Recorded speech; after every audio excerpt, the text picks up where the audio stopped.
C'est un réel plaisir de vous retrouver sur Medi 1 TV Afrique pour ce nouveau numéro de l'invité de la rédaction. Merci de nous rester fidèles. Aujourd'hui, nous recevons cher Ahmed Tidiane Diouf. Vous êtes chef de projet Corona Solutions à l'association Social Change Factory. Social Change Factory est un centre de leadership civique. Votre association est aussi définie comme une usine de transformation sociale qui intervient dans des domaines clés, touchant directement les jeunes pour créer les conditions nécessaires à l'émancipation, l'autonomisation, l'épanouissement et l'engagement des jeunes en Afrique. Avec vous, nous parlons de Corona Solutions. Merci d'avoir accepté cet entretien. Merci beaucoup Alexis et merci pour le travail que vous faites au quotidien pour donner au métier du journalisme ses lettres de noblesse. Merci Monsieur Diouf. Alors parlons de Corona Solutions. C'est une émission télévisée qui revisite les faits actuels de la Covid-19 au Sénégal tout en mettant en avant le génie, l'initiative et l'impact des jeunes dans la riposte contre la pandémie. Pourquoi avoir opté pour la valorisation des initiatives des jeunes qui ont contribué à trouver des solutions innovantes face à la pandémie ? Merci beaucoup pour la question. L'idée est venue d'un constat, c'est-à-dire que durant la période Covid, on a vu qu'il y a eu beaucoup d'initiatives que les jeunes ont portées pour aider l'État à travers l'appel qui a été lancé par le président de la République, exhortant les jeunes à monter sur la première ligne de défense pour défendre la société de façon globale. Beaucoup d'initiatives ont été créées par-ci, par-là par des jeunes sénégalais répondant à des besoins réels, comme c'était le cas durant la période où on a constaté qu'il n'y avait pas assez de respirateurs artificiels au Sénégal. On a vu des polytechniciens qui se sont lancés sur cette question-là, et parmi d'autres initiatives qui ont fleuri durant cette période-là. Maintenant, on s'est dit, étant donné que nous, notre cœur du travail consiste à promouvoir le génie des jeunes, mettre en avant tout ce que les jeunes font de bien dans la société de façon globale, on s'était dit que, mais à côté, puisqu'on dénigre et qu'on critique pour la plupart ce que les jeunes font de négatif, pourquoi de l'autre côté ne pas montrer et démontrer ce que les jeunes font de positif pour inspirer d'autres jeunes qui sont chez eux, qui sont dans leur communauté, à s'engager pour apporter des réponses endogènes, des réponses locales aux problématiques qui se posent dans nos communautés. Voilà la motivation principale de l'émission Corona Solutions et dont la promotion est faite à travers une chaîne de télé. Alors, comment s'est faite la sélection des différents participants, que ce soit au niveau des innovations, mais comme le choix aussi des chroniqueurs et des présentateurs de ce show télévisé? Pour le choix de l'animateur, du présentateur et des chroniqueurs, c'était un choix qui s'est opéré en interne à travers une série de critères qu'on a nous-mêmes définis. Vu qu'on voulait produire une émission qui était destinée à la jeunesse de façon globale, mais qui était aussi capable de captiver ces jeunes-là, on a essayé de voir aujourd'hui dans l'écosystème quels sont les jeunes les plus influents, qui sont plus suivis, donc nous tourner naturellement vers eux. Et de l'autre côté, c'était plus complexe parce qu'on a, dans un premier temps, fait un mapping, une cartographie de toutes les initiatives qui ont été développées durant la période. Ensuite, il y a eu un appel qu'on a lancé à travers les réseaux sociaux et dans toutes les radios du Sénégal, parce qu'il y a eu une convention avec l'organisation qui regroupe les radios communautaires du Sénégal, justement pour que le message puisse être porté à travers différentes langues, donc invitant les jeunes à postuler et à montrer ce qu'ils ont pu faire de positif durant cette période-là. Et à l'issue de ça, il y a un jury interne qui a sélectionné les 24 jugés comme étant meilleures initiatives que les jeunes ont portées durant cette période. En gros, moi je pense que c'est de cette façon-là que la sélection s'est faite à 2 étapes. Alors Corona Solutions, c'est un grand programme, 9 épisodes, 24 chroniques et 24 reportages. Sur combien de temps tout cela a été réalisé à Dakar et à l'intérieur du pays où vous êtes allé? Ça a commencé véritablement fin août, et jusqu'au mois de novembre. Que tous ces reportages ont été réalisés. C'était un parcours de combattants.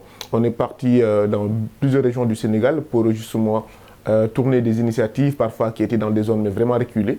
Quelle région spécifiquement vous êtes allé? Kédougou, mais plus précisément dans un village qui s'appelle Walankigi, ou à Sibéré-Koye de Kolda, c'est des villages toujours. Et la particularité de ces villages-là, c'est que durant la période de restriction, on va l'appeler comme ça parce qu'il n'y a jamais eu de confinement au Sénégal, c'est des populations qui ne pouvaient plus se rendre en ville parce que toutes les activités à un moment étaient quasi réduites.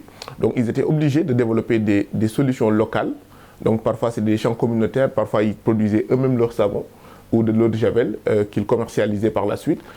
Et on est allé vers eux pour justement voir le travail qu'ils faisaient, malgré l'état reculé de leur ville, malgré la précarité qui se trouve souvent dans ces contrées. Avez-vous eu un retour par rapport à l'impact du projet Corona Solutions chez la population, surtout chez les jeunes? Justement, présentement, c'est le travail que l'on fait. On va engager bientôt un cabinet qui va justement analyser et étudier l'impact. Mais de façon personnelle, moi j'ai reçu beaucoup de messages de félicitations venant même de ministres et de fortes personnalités aujourd'hui qui sont au sommet de l'État. Comme j'en ai reçu également des messages venant de l'organisation des sourds-muets, justement qui a été tenue en compte sur ce programme-là. Parce que j'ai compris avec ce programme une réalité, c'est qu'au Sénégal, on ne pense pas souvent pour les minorités. Aujourd'hui, une personne qui est victime de cela ne peut pas regarder la télé et comprendre. Intégrer cette dimension dans les épisodes permet à cette personne-là de réintégrer les programmes de télé. Et moi, je pense qu'au-delà de nous, ce que l'on fait aujourd'hui, c'est quelque chose qu'on doit intégrer de façon globale pour qu'aujourd'hui, ces minorités-là puissent être prises en compte dans notre écosystème et dans tout ce que l'on fait. Donc, de façon globale, j'en ai reçu pas mal. Mais pour que cela puisse être plus objectif, on va mener une enquête. On va faire une étude d'impact pour voir réellement est-ce que le fait de vouloir transformer la perception que les jeunes ou la population de façon globale porte aujourd'hui sur les jeunes ou du regard de la société a été influencé par le programme. Et est-ce qu'aujourd'hui, ce qu'un ancien président avait dit à l'époque en parlant de jeunesse malsaine, on a toujours une jeunesse malsaine ou on a une jeunesse en tout cas en mouvement qui peut s'engager ou qui peut encore prédire d'avenir radieux pour le Sénégal. Parlons à présent de votre association, ce centre de leadership civique, Social Change Factory, qui existe depuis 2014 et qui œuvre donc pour l'autonomisation, l'émancipation, l'engagement et l'avancement des jeunes en Afrique. Qu'est-ce qui a été réalisé depuis 6 ans d'existence avec cette jeunesse africaine? Effectivement, Social Change Factory est né d'une philosophie, d'une légende qu'on a fini par répandre au Sénégal, en tout cas, n'en plaise à Pierre Rabhi, c'est la légende du petit colibri qui a été fortement repris, dont l'essentiel en tout cas, la légende stipule qu'un jour il y a eu un immense incendie dans la forêt et que chaque animal essayait de fuir parce que justement, il voyait la mort venir. Mais en fuyant, vous observez un petit colibri qui allait dans le fleuve à côté, puiser quelques gouttes d'eau pour venir éteindre le feu. Le tatou qui a été agacé par les agissements du colibri lui dit « Mais colibri, tu n'es pas fou et tu sais nettement que ce n'est pas avec ces gouttes d'eau-là que tu vas éteindre le feu. » Le colibri lui dit « Je sais, mais je fais ma part. » Donc, en entendant la réponse du colibri, tous les animaux se sont sentis concernés et chacun faisait sa part à sa manière et ensemble, ils arrivent à éteindre le feu. Et nous, étant donné qu'on se définit comme étant une fabrique de colibris, c'est-à-dire une usine de transformation sociale, où on forme des acteurs qui sont socialement conscients de leur rôle envers la société et s'engager également pour le faire. Oui, en 5 ans d'existence, je pense qu'il y a eu une armée de colibris qui a été formée partout en Afrique, qui aujourd'hui accède de plus en plus à certaines responsabilités. Donc, Social Change Factory aujourd'hui, c'est quoi? C'est 7 pays. Vous êtes l'un de ces colibris? Oui, je suis un de ces colibris. Sinon, le deuxième ou troisième colibri, après, oui, dans l'organisation, on va dire.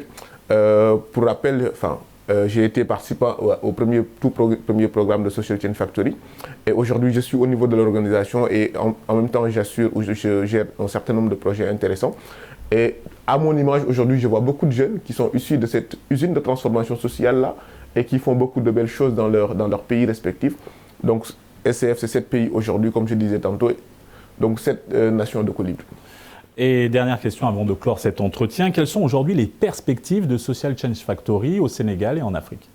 La première et la perspective directe que je peux citer là, c'est qu'aujourd'hui, on est conscient que ce qu'on fait, on n'est pas le seul à le faire dans notre écosystème.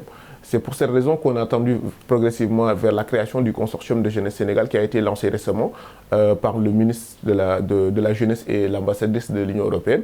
Et aujourd'hui, on est en train de regrouper toutes les organisations qui font des choses similaires à nous pour avoir un plan d'action, plan d'activité annuel sur lequel on va tous travailler.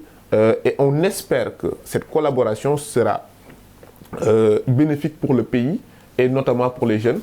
Et donc, Social Change Factory aujourd'hui s'ouvre, grandit et s'associe avec toutes les autres organisations de l'écosystème pour avoir de meilleurs programmes, pour avoir de meilleures perspectives pour le Sénégal de façon globale. Merci, cher Ahmed Tidiane Diouf. Nous rappelons que vous êtes chef de projet Corona Solutions à l'association Social Change Factory. Merci d'avoir accepté cet entretien.